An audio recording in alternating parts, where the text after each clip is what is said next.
Have you been holding that wire to the coast open? Yes, sir. San Francisco's ready. Go ahead. Hello, Frisco. Hammond talking. Yes, Mr. Hammond. This is Paul. Were you able to pick up Professor Howland's test? Yes, sir. The reception was marvelous. The images were much clearer than we've ever been able to televise. It came through on the micro short wave and was using about 289. All right, thanks. Goodbye. This should convince you we've got to fight to maintain our position with any weapons we can utilize. We're caught out on a limb, but we're going to fight for what we've got, and more. What are the chances of our engineers hitting up on the same idea? Remember, he hasn't even protected himself with patents. We knew that when we offered him $5 million for the rights to his discovery.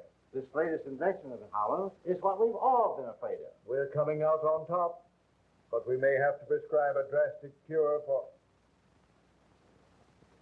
Did you send for me? Yeah. Come right in, Grace.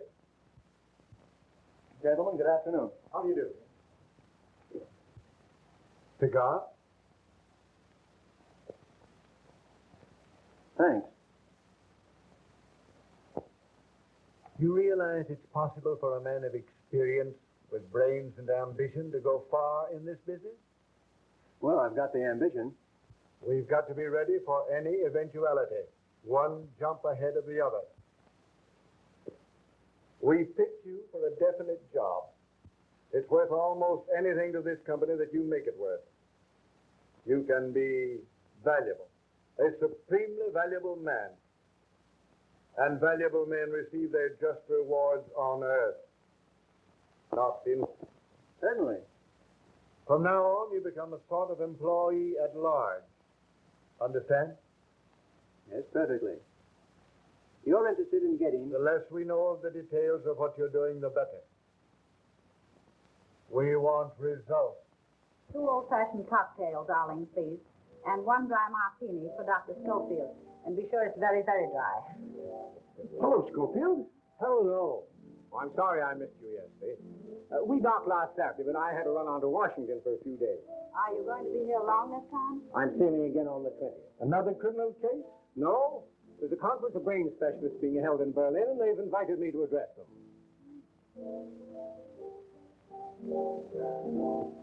It's weird, the way you can diagnose a living brain. All the credit should go to men like Jim, who devote their time and money to develop the devices we use. We may invent things, but when you fellows get hold of them, you use them for an entirely different purpose. No sense you're trying to hide your light under a barrel. All Europe's wondering what this latest development of yours is going to do to television. That reminds me, dear. Here's a wire I just received. They picked up the test in Vancouver perfectly. Oh, that's wonderful. Wonderful. Congratulations. This sounds like a meeting of the Mutual Admiration Society. It can't be that you 2 giants of the scientific world are embarrassed at the sight of a little girl like me. Do be sensible, Jim. You think I'm sensible even if Mother doesn't, don't you, Doctor? I think you're Now, be careful. Your professional reputation's at stake. very charming. Thank you.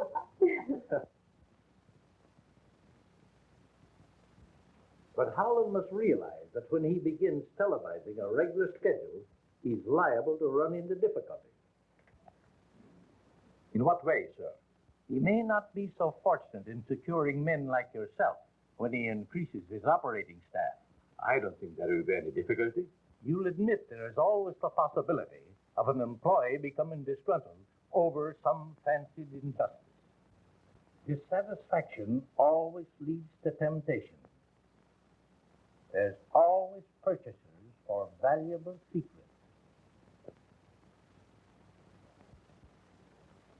I see what you mean. However, I doubt you'll be able to convince Professor Howland. Think it over. Goodbye. Goodbye, Miss Barry. Hello. Oh, hello. Package. Really? It's Time Magazine. Here you are.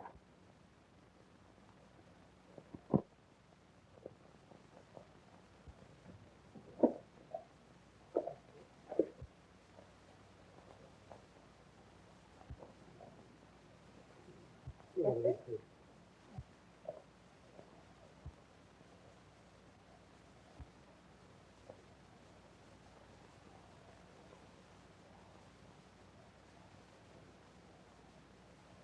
Mm-hmm.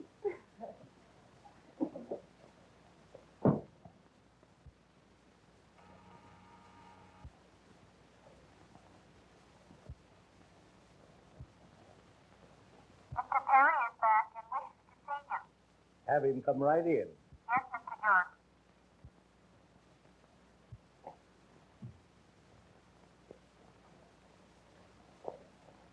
Well, well, this is indeed an unexpected pleasure.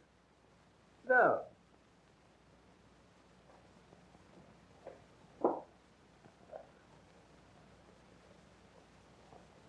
been doing a little thinking? Yes. You weren't able to convince Howland. No, but I thought maybe we could, Talk things over yes, and come to an understanding? perhaps.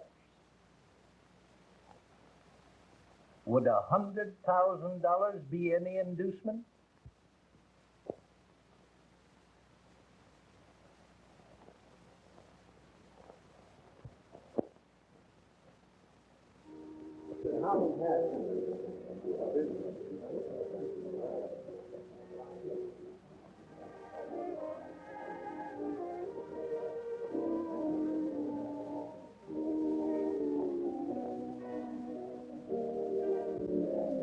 The last word in patriotical television, which I'm going to show you tonight, is so big that I'm really frightened every time I think of it. Why? Too many people realize its tremendous importance. You've had office for it, I suppose. Naturally, every company of any size in this country and abroad has been trying to secure the right to use it as I do, and further, to purchase it outright. Oh, I can recommend this brandy. I think I will. What? Over an island far over the sea, there is a colleen whose way. I'm sorry, I couldn't get away. Oh, I beg your pardon. Disappointed? Not exactly, but see, I promised to meet Dick here right after dinner. And instead, you ran straight into my arms. I did not. Certainly you did. I certainly did not. If I hadn't been here to catch you, what would have happened? I'll show you.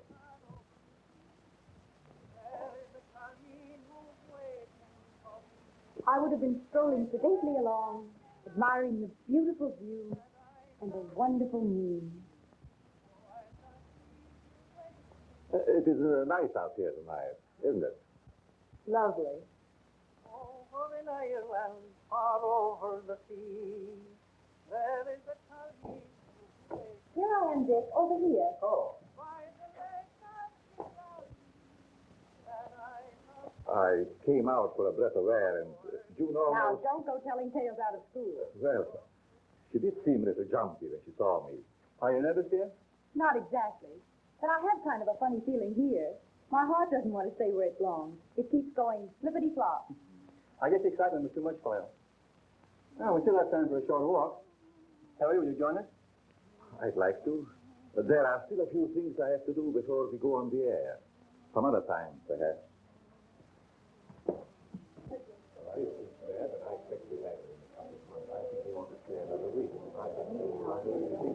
Very, very interesting, isn't it? Sorry, Missy. Thumbs off fingers. It doesn't matter, Arling. It's all right. When wine is filled with accident, steps of disaster hasten. Stop that nonsense. Pick up that glass before someone is really injured. No matter what happens, Arling always has a proverb. But I'm not a bit superstitious, but it does give one a rather creepy feeling. Oh, don't pay any attention to Arling. He has a mania for quoting Confucius and Charlie Chan. You know Charlie. Clever, these Chinese.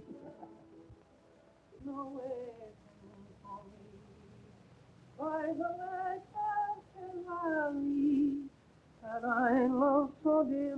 Good evening. Good evening. Why, Mr. Grayson, I didn't recognize you. How are you, sir? Well, how are you? Fine, sir, fine. Can't you see, June, the chance we've both been waiting for? Does your promotion depend entirely upon Father? Well, if your father would only... I think I'll have to go in. All right. I'll do it myself. Even you, as the chief of police, will have to admit that your methods are obsolete. That may be, Jim. But we seem to get along pretty well as it is with our radio teletype system. Suppose you had instant pictures at your command showing every move a criminal you are tracing makes. If you can do that, I can't understand why the government isn't interested. Government officials will be watching tonight, not only in Washington, but in widely separated points throughout the country. I'll admit it should be of great interest to them. After the broadcast, I have a greater surprise. A further development which you will hardly believe until you see it. You make me very curious. It is my hope to be able to prove that television is the greatest step forward we have yet made in the preservation of humanity. It will make of this earth a paradise we've always visioned, but have never seen. What's Homo parting, sir? Man named Mendoza say he must see. Him no take no for answer. Mendoza? Our gentleman is in the reception room. Thanks, Arlene. You'll pardon me, won't you? Certainly. Perry, there's a gentleman here named Mendoza. Do you happen to recall him? No, sir. Should I see him for you? That's not necessary. I'll talk to him for a few moments. It's nearly 8. I'll flash you from the laboratory when I'm ready. Mr. Howland, Yes? I am sorry to interrupt at a time like this. I represent a group of men that are very anxious to purchase your invention. I'm sorry, Mr. Mendoza. It is not for sale. They are prepared to pay anything you ask. I'm not asking anything. In that case, Mr. Howland, I must insist that you do not go ahead with the demonstration you are planning this evening. Just whom do you represent? I am not at liberty to tell you, but I assure you they are a very powerful group. Then there's nothing more to be said. Good night, sir. Good night.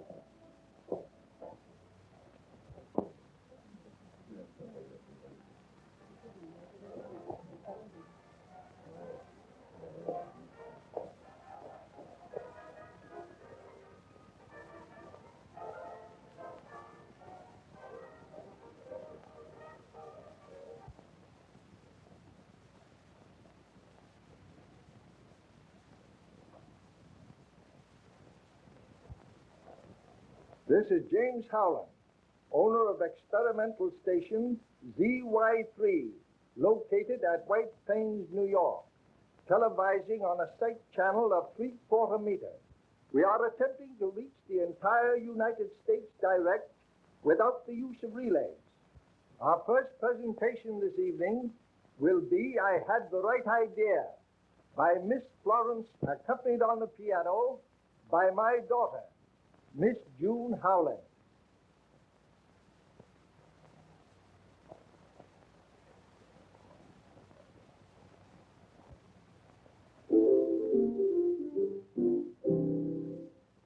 I had the right idea when I picked this night.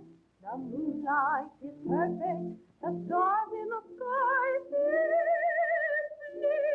sparkle and dance, just like the love in your eyes. I had the right idea when I picked this night.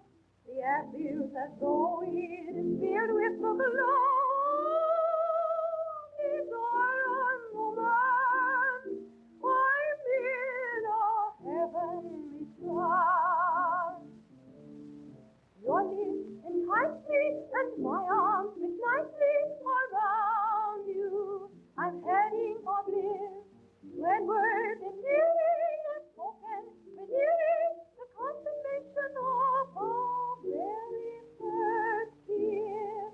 I had the right idea when I picked this night to tell you I love you. I think you're divine. And I want you to be. I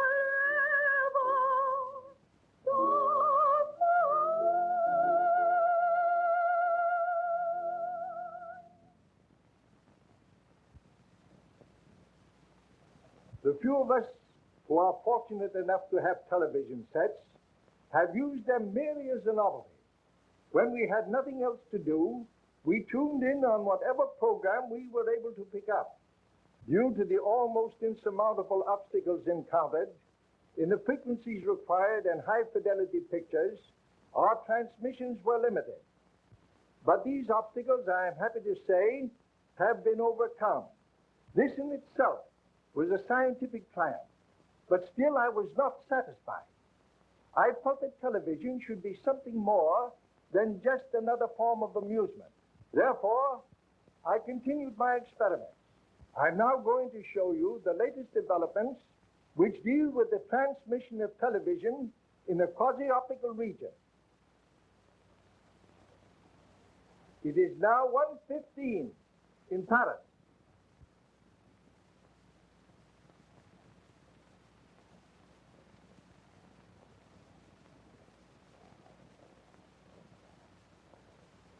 Wouldn't you like to see what's taking place in dear old London?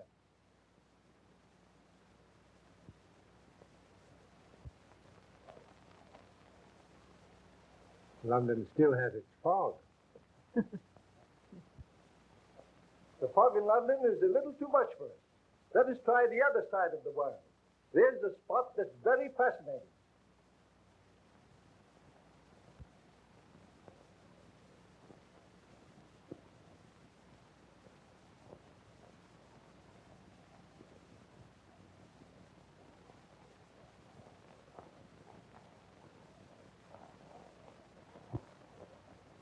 I just remembered a phone call I should have made. Do you mind? Certainly not.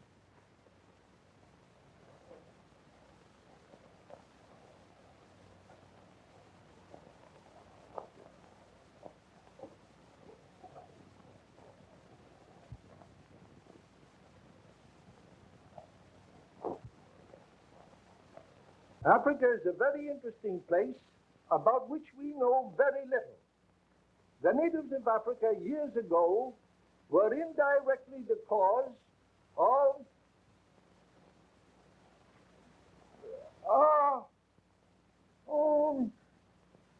civil war.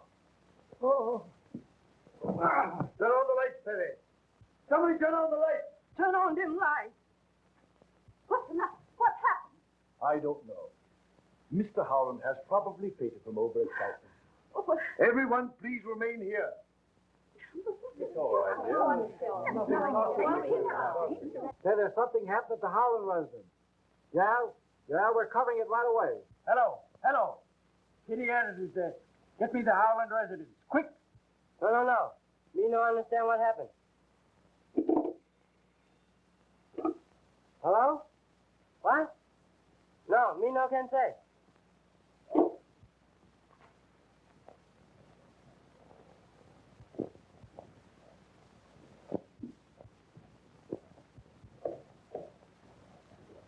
What's wrong? Mr. Howland is dead, sir. Hey.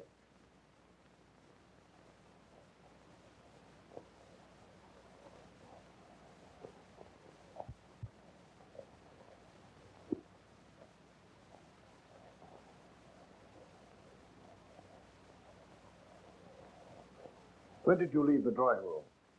During the televising of China. It seemed to be out of focus. I thought something was wrong in the laboratory. Something was. Is that thing still turned on? No, Who shut it off? I don't know. Did the watchman let you up here? I didn't see him. You sure? Of course. You couldn't be mistaken, could you? I said I didn't see him.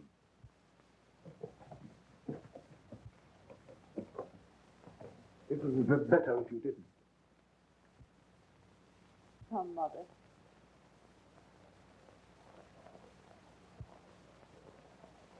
It looks to me like... Just a moment. See if you can find that watchman.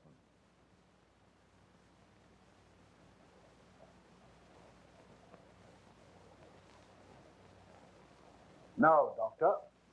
The last thing I want to do is thrust a murder on you, Nelson. But this certainly looks like it to me. You believe that the blow on the head caused his death? At the moment, I'd be inclined to say that it did. What's that you have there?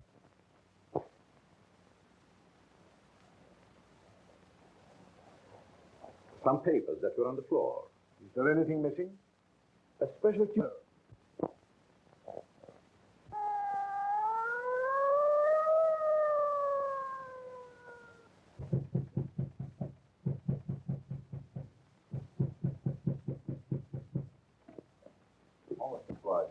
Hello, Chief. Hello, boys. Now, I want a man stationed at each door, and I don't want anybody to leave this house. Fraser, you get a couple of boys and go up to the laboratory. Tell the coroner to phone his report to me here. Refusing to let any of us go. But how could we be implicated? Well, there's no use worrying about that. It's merely a matter of routine. I hope you're right. Is it proper to infer you come on business to connect with homicide? Never mind about that. Tell me what you know about Mendoza. So sorry, but humble servant know nothing about honored gentlemen. You sure of that? Regret. Humbly suggest you squander valuable time. Say, tell me, just how long have you been interested in television? Since student days in China, have honored to be one of 12 students sent all over the world to learn from masters. Did Harlan know that? Such matters are not yet presented. Wonderful. Too bad it was out of focus in spots, isn't it? You must be mistaken. The detail was perfect. You're certain? As a matter of fact, I've never seen anything quite so clear. It was a revelation to me. Did you, by any chance, notice anything just after Harlan fell? You mean the shadow that flashed on the screen? Yes. Could you tell what it was? It looked to me like the reflection of a person going toward him. Did you see Miss Spencer leave the laboratory? I sure did, with her sweetie. Shortly after that, I started to light me pipe when somebody snaked up and grabbed me from behind. Oh, I'd like to get me hands on him. Think you recognize him? Appreciate for Harlan's invention. Who hasn't? Of course, you're interested in it from a business standpoint. Oh, I guess you'd call it that, yes. Then why didn't you stay for the entire demonstration? Well, I promised Joan I'd meet her when she's finished. Did you? Certainly. Where? At the laboratory, of course. Did you stop on the way or go direct? Well, no. That is, when I left the house, I thought I saw someone moving among the trees. Whoever it was got away. I met June as she came down. Did you return directly to the house? Well, no. Aren't you getting a little bit personal? Come in.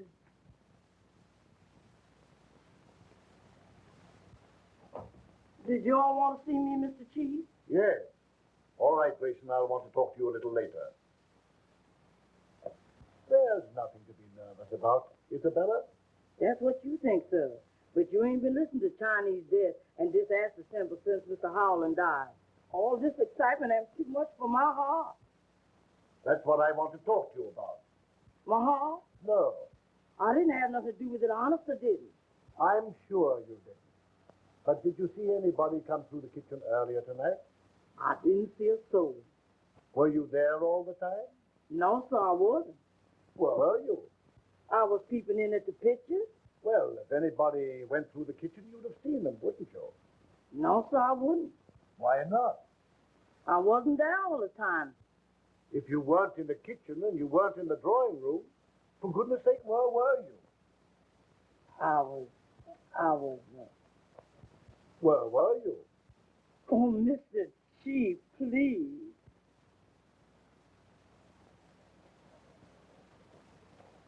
All right, run along, Isabella.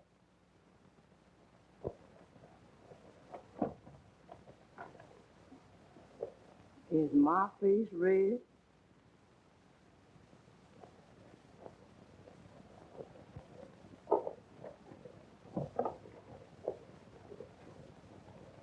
Come on, let's take a look at the rest of them.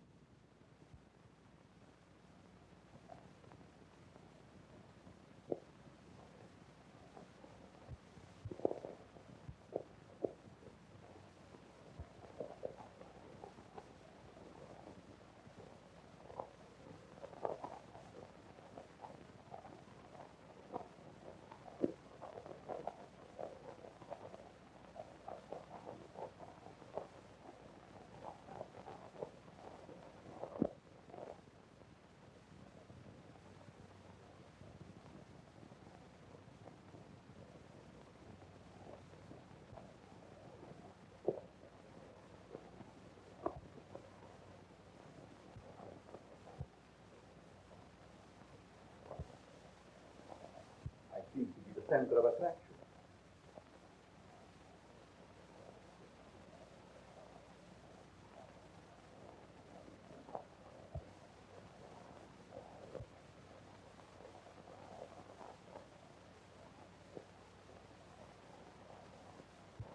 Well, I couldn't swear that any of them was the one. They all look alike to me in that soup and fish get-up. That's all for now, Reardon. Just how long have you been with Howland? I should say, let's see, about 7 months. How important a factor is the tube you said was missing from the television set? It's the most vital part of the hookup. Could it be duplicated? I doubt it. Mr. Howland designed it himself. Without his drawings, I'm sure it would be impossible. That's all for now. By the way, Doctor, did you see anything that looked like a figure going across the screen just after Howland collapsed? Sorry, I didn't. I was phoning at the time. Phoning? Yes, I called my office, but no one answered. That makes 3 people that were out of the room. Of course, you didn't leave the premises. I know what you're thinking, but you're wrong. Neither Perry nor Grayson had anything to do with this. Doctor, I'm sure Howland was murdered right before my eyes. I don't know how or by whom. But to me, everyone's guilty until he proves himself innocent. You shouldn't champion anyone. You know, I'm liable to get the idea that you know who did it. How do I know, Chief, that you didn't? Oh.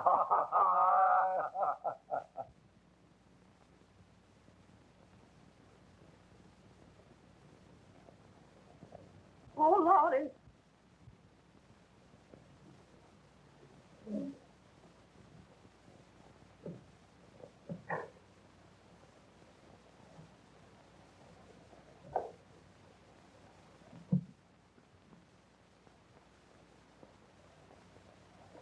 This is Mommy. Wait a minute. Hold that knife, boy. This is Mommy. I know. I got show you. I got what business for something here. Wait a minute. If you'll put that tote sticker up, you won't need it. There's more than one way to skin a cat. Hey, sister, if you stop shimmying, I'll just slide by. Boss man no only put Boss man they throw him out. Oh, wait a minute. Out you go. Out you go, honey. Out you go, honey. But I told you I got business here. Him great Charlie can say, the matter is settled. Tiny omit surprise feeling. We sure been them. Where's Mr. Nelson? Why, I don't know. Would you mind trying to find him? Father's safe has been burglarized. You'd better notify him yourself. Anything new, Nelson? Mother would like to see you at once, Mr. Nelson. Father's room has been broken into.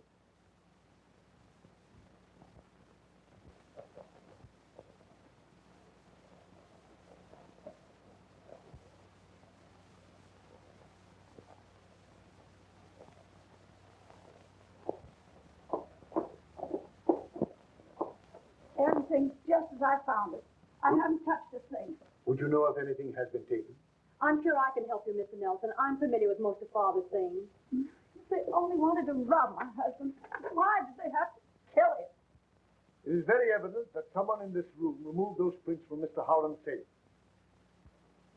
Everyone is more or less under suspicion, and I'm asking that you all submit to a thorough personal search. A matron will be here in a few minutes, and I am sure the ladies will have no objection. I never knew a policeman was as nice as Mr. Nelson. I suppose the only time you've ever met one was when he yelled, "Pull over there, lady. Where do you think you're going? To a fire?"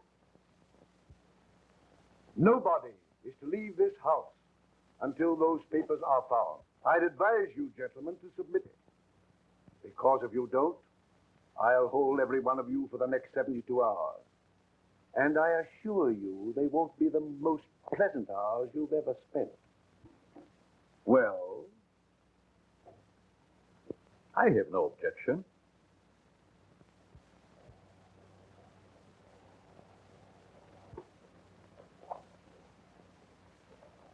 more I think of it, the more positive I am that this thing rests between two persons. Perry and Grayson? Yes. They both have motives, and they're the only ones that have. They were both out on the grounds when Howland was murdered, but neither can prove where he was. Grayson's ambitious. He's in the television business. He tried to get Howland's invention. He knows it's worth millions. Granted, but everyone here may have reasons also, or connections with others. And Perry, who is he and what is he? He's been here about 7 months. He lied when he said the broadcast was out of focus. We found him in the laboratory when we discovered the murder. He's the one that says the vital part of the television set is missing. And now the prince is gone. I'm going to place both of them under arrest and charge them with murder. Now, don't do anything hastily. You remember when I examined Crowley's brain for you about a year ago? Well, what's that got to do with it? I told you at that time the man was a potential murderer? Yes. Your experts sneered and scoffed. Yet within 6 months from that time, he was convicted and sentenced to death. Well? If you will permit me to send for my apparatus, I'll prove to you that neither Perry nor Grayson could have committed this murder. Oh, you're talking sheer nonsense. Well, let me telephone my office and have Alan bring it right over. Oh, all right, go ahead.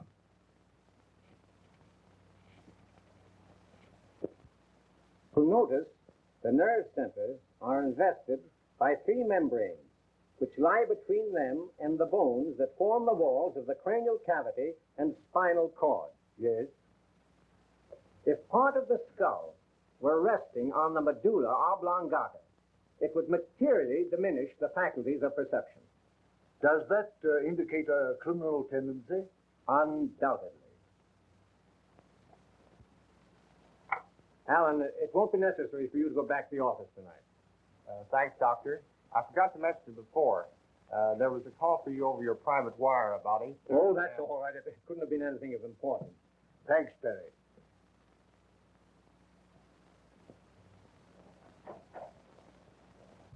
Have I convinced you, Nelson?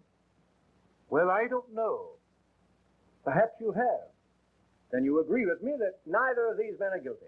In a way, yet yes, I'll agree with you. The only difference in their brain development is the size, and scientifically, that has no significance.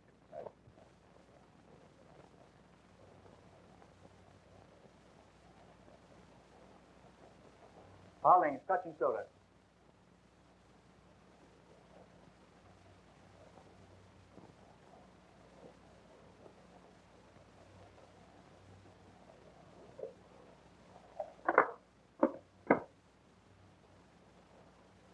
Glad I happened across you. The inspector wants to see you. He's upstairs. Oh, thanks. Well, I wonder what he wants this time. He wouldn't say.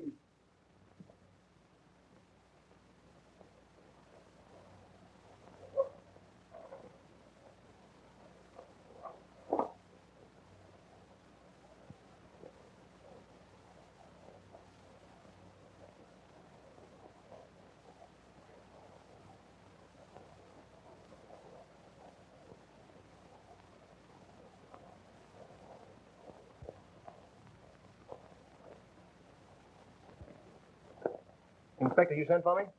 Huh? No. Well, he... Funny.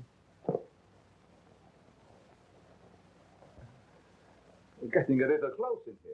Yes, it is rather warm. Where are you going? Out for a little air. Sorry. My name is Perry, and Chief's orders, nobody leaves this house. Names don't mean anything.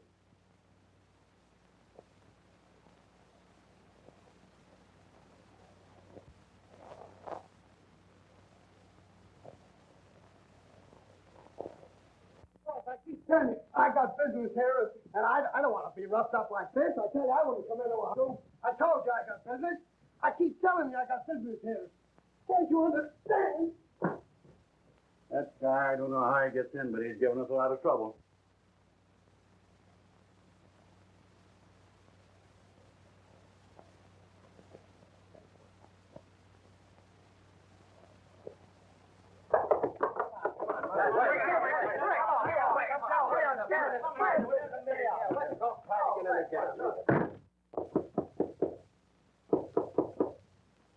You You mugs don't quit rapping on here. I'm going to chase you all out of here. What do you want?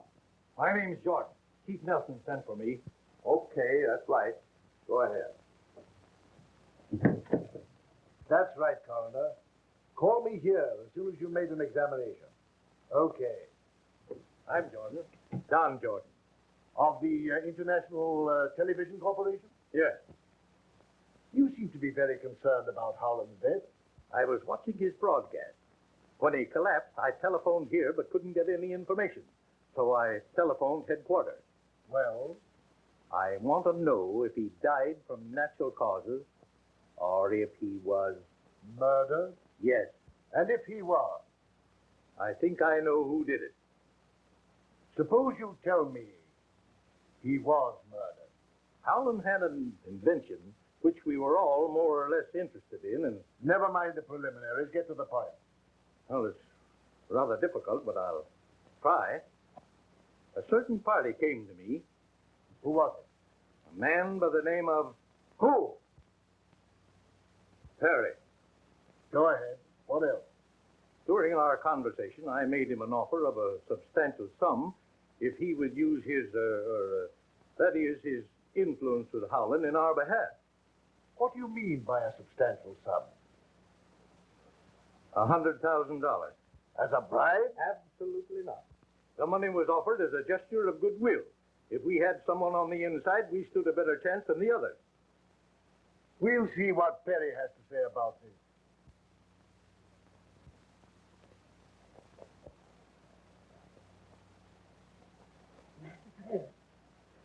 Oh, Lordy, Lordy. Oh, Lordy. What's this all about? Master Perry.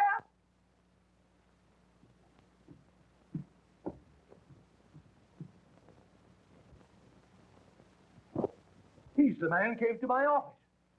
You sure? Positive. I wonder who could have done it. It's a mystery to me. That him Arlene's knife. It was stuck away in the corner of the bedroom. This is yours, isn't it? Yes. Knife belonged to me. Then why did you kill Perry? Mr. Perry is a very good friend. Chinese do not repay friendship with death. You're lying. You know you killed him. Charlie can say sometimes look frightful liar. Take him to his room and see that he doesn't leave there. Master say he who takes what gods may send has learned life's most important lesson.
Going on for going out to stay. Well, I got business. Yeah? Say, listen to the way I come in. I got business in here. Boys, have a heart. I got business here. I got important business here. Well, listen to me, will you? Now, You're out. Now stay out. you might not come in this way, but this is the way you're going out.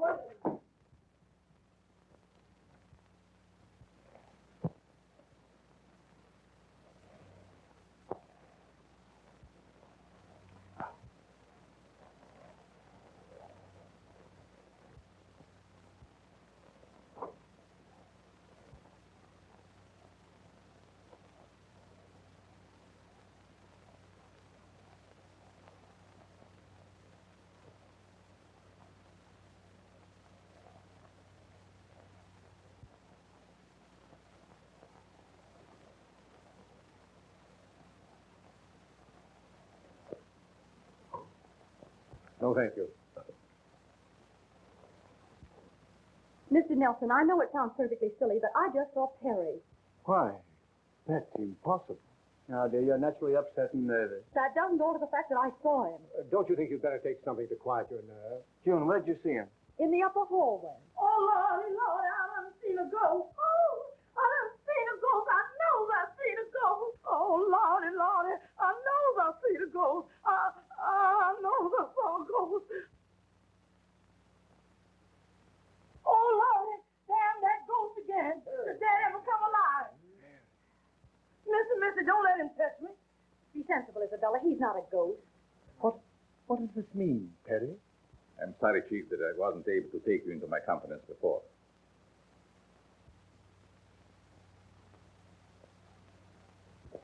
If you're here and alive, who was it that was killed? My brother. A twin. I hadn't seen for years until...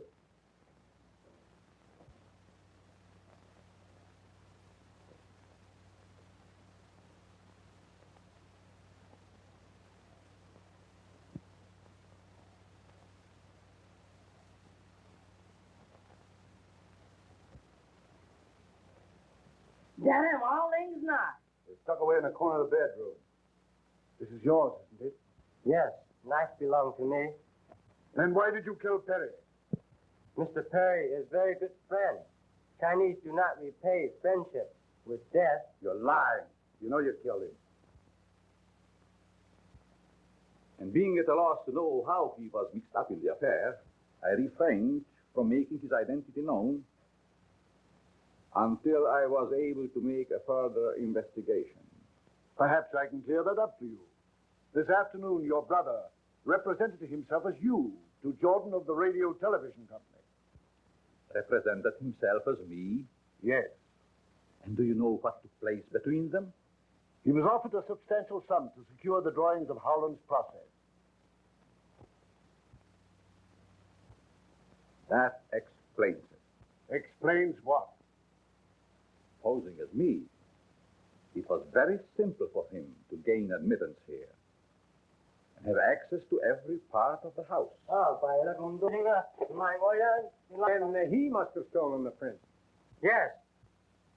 Tim Perry, take envelope from cigarette box on table. When was that? Just after you send me after whiskey and soda.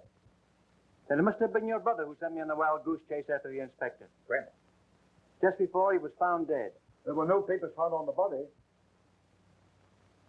Who was in this room when the documents were taken? No one. Just me and you. Door open, but no one come in. What door?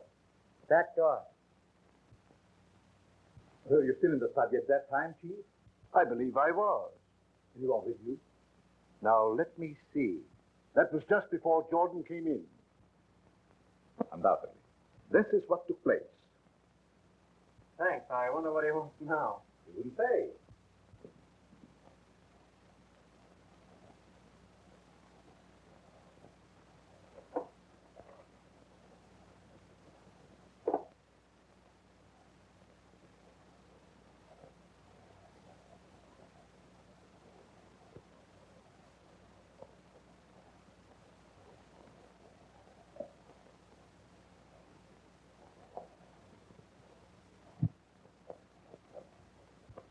Isn't that correct, Doctor?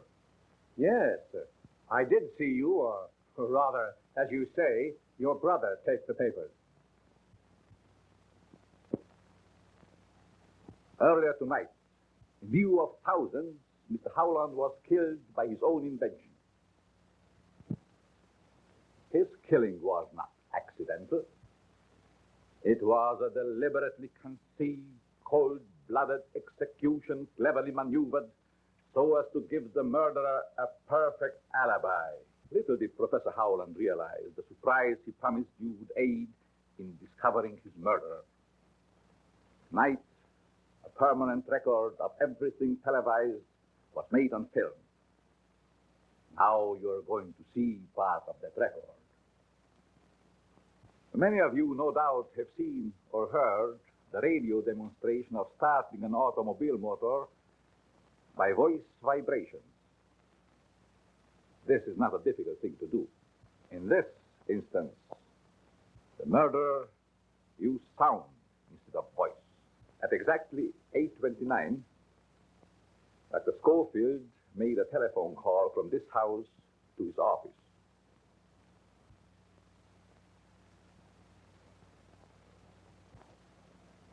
I will now show you what happened.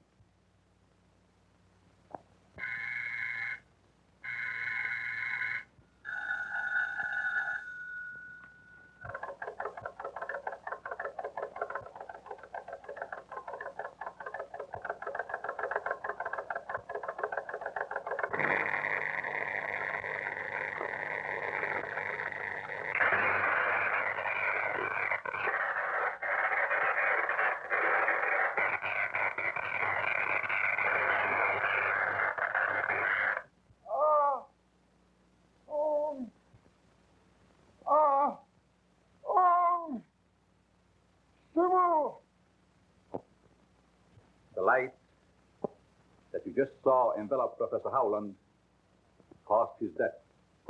How could such a thing be possible?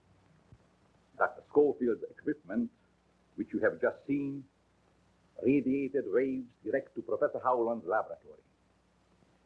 When these waves came in contact with those the professor's equipment was radiating, they created interstellar frequency, which is the death ray. Your contacts with foreign governments interested in television are known. Fantastic.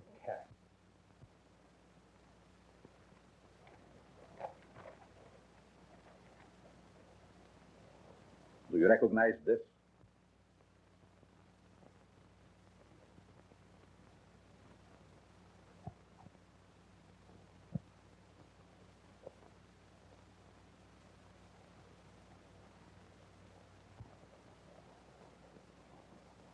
I thought so. May I have that envelope, Doctor? I'm sorry I can't accommodate you.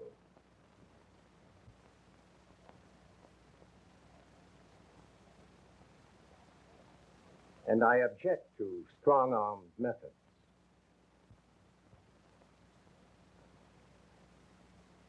Perhaps you would like to have a look at this.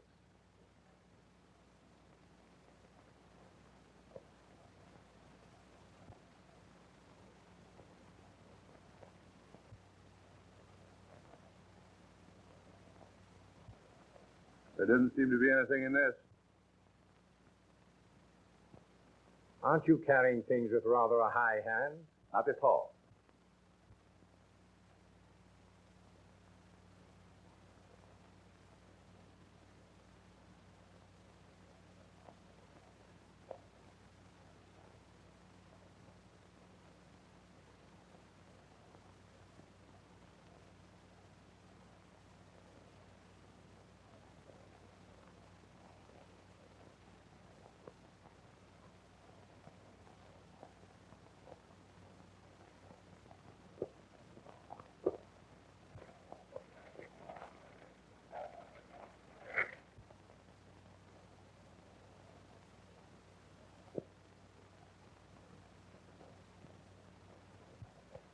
You nearly succeeded in accomplishing the impossible, a perfect murder.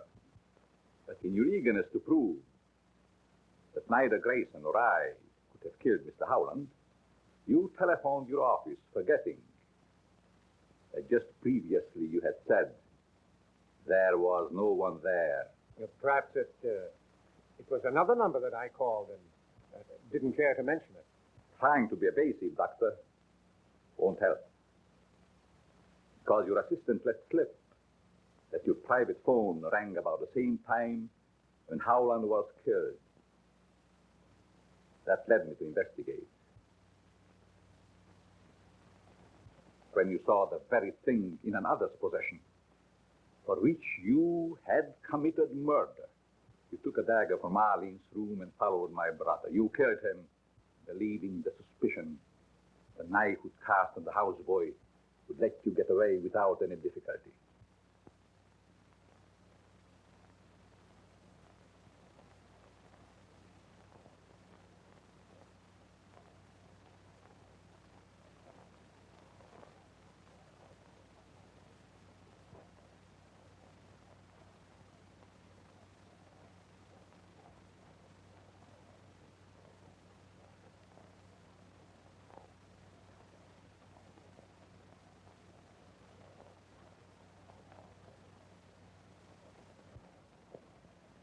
Would you get me a dry martini, Arling? Yes, sir. At once. 2 olives.